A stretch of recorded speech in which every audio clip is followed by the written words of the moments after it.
तो जैसे कि हमने पिछले एपिसोड में देखा था कि लियाओ को उसकी स्पिरिचुअल एनर्जी कम होने के कारण उसको एकेडमी से निकाल दिया गया था। जब वो बाहर जा रहा था वहां पर उसे मिस लिन मिल गई थी जो कि एक जेट में बैठी हुई थी और उनके साथ थोड़ा टाइम स्पेंड करने के बाद उसके पास एक लोकेशन मैसेज आया था जिसके पास वो जाना चाहता था। उसके लिए मिस लिन ने उसे लिफ्ट दे दी थी। और अब तो इस एपिसोड की स्टार्टिंग में हम देखते हैं कि मिस लिन और लियाओ अब भी दोनों जेट में बैठे हुए होते हैं और मिस लिन उस बिल्डिंग की छत पर आने के बाद उसमें से उतर जाती है और लियाओ भी उसमें से उतर जाता है और फिर वो सीधा जाने लगती है क्योंकि उन्हें उस बिल्डिंग का पता होता है कि कहाँ से वहाँ का एंट्रेंस है। और फिर एक जगह पर जाने के बाद वो एक पोर्टल को खोलते हैं जिसमें से होने के बाद वो टेलीपोर्ट हो जाते हैं और फिर उस बिल्डिंग के अंदर आ जाते हैं। और फिर अंदर आने के बाद आगे जाने लगते हैं और फिर जाने के बाद वहाँ पर लियाओ को पता चलता है कि डीमन सोर्ड ने उसे वहाँ पर बुलवाया है और वहाँ पर वो कसरत कर रहे होते हैं और उन्हें देखकर उसको हैरानी होती है और वो सोचने लगता है कि आखिरकार ये यहाँ पर क्या कर रहे हैं और ये मिस लिन को जानते हैं क्या। और फिर मिस लिन जाकर उन्हें ब्रदर कहने लगती हैं और फिर ये सुनकर उसे शौक लगता है और फिर वो सोचने लगता है कि क्या ये इन्हें जानती हैं। और फिर मिस लिन कहने लगती है कि आपने मुझसे छुपाया था कि आप इसको जानते हो, आपने ऐसा क्यों किया था। और फिर वो कहने लगते हैं कि लियाओ के और मेरे बीच में छोटा सा एक सीक्रेट था। और फिर उसके पास जाने के बाद वो कहने लगते हैं कि हम बहुत दिनों बाद मिले हैं, तुम्हें बुरा तो नहीं लग रहा है ना, मैंने तुमसे कुछ अपना सीक्रेट छुपाया था। और फिर ये सुनकर वो कहने लगता है कि मैं बहुत ही बुरा मान गया हूँ क्योंकि मैं एक महीने से तुम्हारा ही नाम सुन रहा हूँ और मुझे पता नहीं था कि जिसका मैं नाम सुन रहा हूँ वो डीमन स्वॉर्ड है। और फिर ये सुनकर वो आगे जाने लगते हैं और वो कहने लगते हैं कि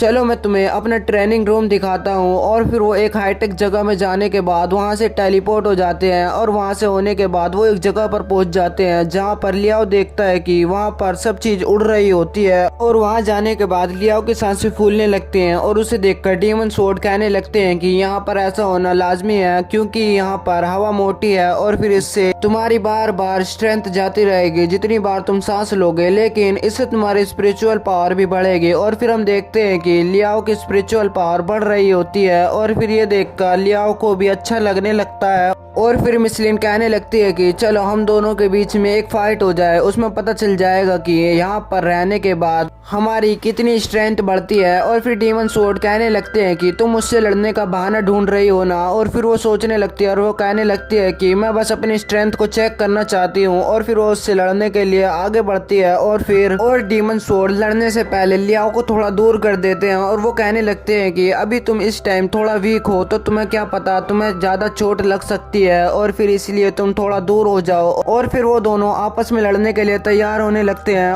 और फिर डीमन स्वॉर्ड की एनर्जी को देखकर मिस लिन कहने लगती है कि अगर तुम ऐसे ही करते रहे तो तुम मुझसे 10 सेकंड तक भी टिक नहीं पाओगे। और फिर वो उससे लड़ने लगती है लेकिन डीमन स्वॉर्ड उस पर भारी पड़ रहे होते हैं। और फिर डीमन स्वॉर्ड अपनी और भी एनर्जी बढ़ाने लगते हैं और लियाओ को और भी दूर भेज देते हैं क्योंकि इसमें अब और भी शक्ति लगने वाली है। और फिर इसकी वजह से वहाँ पर सारे पत्थर हवा में उड़ने लगते हैं और मिस लिन उसका फायदा उठाकर उन पर हमला करने लगती है लेकिन वो उसे एक ही पंच में दूर कर देते हैं। और अब मिस लिन कॉम्बैट फाइट करने लगती हैं लेकिन डीमन स्वॉर्ड उससे ही बच रहे होते हैं और फिर उन पत्थरों को मिलाकर उन पर एक शक्तिशाली हमला कर देते हैं। और फिर हम लियाओ को देखते हैं, लियाओ उनसे बचने की कोशिश कर रहा होता है क्योंकि वहाँ पर बहुत सारा एनर्जी प्रेशर फैला हुआ होता है। और फिर वो सोच रहा होता है कि आखिरकार डीमन स्वॉर्ड में इतनी सारी ताकत कहाँ से आई है। और फिर हम देखते हैं कि मिस लिन डीमन स्वॉर्ड से कह रही होती है कि अब मजाक मत करो, अब थोड़ा सीरियस हो जाओ। और फिर वो दोनों सीरियस होकर लड़ने लगते हैं और कॉम्बैट फाइट करने लगते हैं लेकिन अब डीमन स्वॉर्ड उस पर ज्यादा भारी पड़ने लगते हैं। और फिर ये देखकर मिस लिन एक स्नेक की फॉर्म में आ जाती हैं और फिर वो उन पर हमला करने लगती हैं लेकिन डीमन स्वॉर्ड उसे दूर कर अपनी ईगल की फॉर्म में आ जाते हैं। और फिर वो दोनों आपस में लड़ने लगते हैं और फिर लियाओ उनकी एनर्जी को देखकर हैरान हो रहा होता है और वो देख रहा होता है कि उन्होंने मिलकर एक बवंडर बना दिया है। और फिर वो दोनों एक दूसरे के ऊपर एक शक्तिशाली हमला करते हैं। अब मिस लिन और डीमन स्वॉर्ड के बीच की फाइट खत्म हो जाती है और फिर मिस लिन कहने लगती है कि देखा मैं पहले से ज्यादा ताकतवर हो गई हूँ। और फिर वहाँ पर लियाओ आता है और वो कहने लगता है कि आप दोनों बिल्कुल ताकतवर हो और मैं भी ऐसा ही बनना चाहता हूँ। और फिर ये सुनकर डीमन स्वॉर्ड कहने लगते हैं कि तुम जरूर बन सकते हो अगर तुम पहले यहाँ पर अपनी स्पिरिचुअल रूट को बढ़ा लो। और फिर वो सुनकर कहने लगता है कि क्या आप मुझे ट्रेनिंग दोगे। और फिर ये सुनकर मिस लिन बीच में आ जाती है और वो कहने लगती है कि मैं भी हूँ हूँ, मैं भी तुम्हारी ट्रेनिंग में मदद करूंगी। और फिर ये सुनकर वो कहने लगता है कि आप दोनों का शुक्रिया, क्योंकि आप मेरी बहुत मदद कर रहे हो। और फिर ये सुनकर डीमन सोर्ड उसकी ट्रेनिंग स्टार्ट कर देते हैं और फिर यहीं पर ये पार्ट खत्म हो जाता है।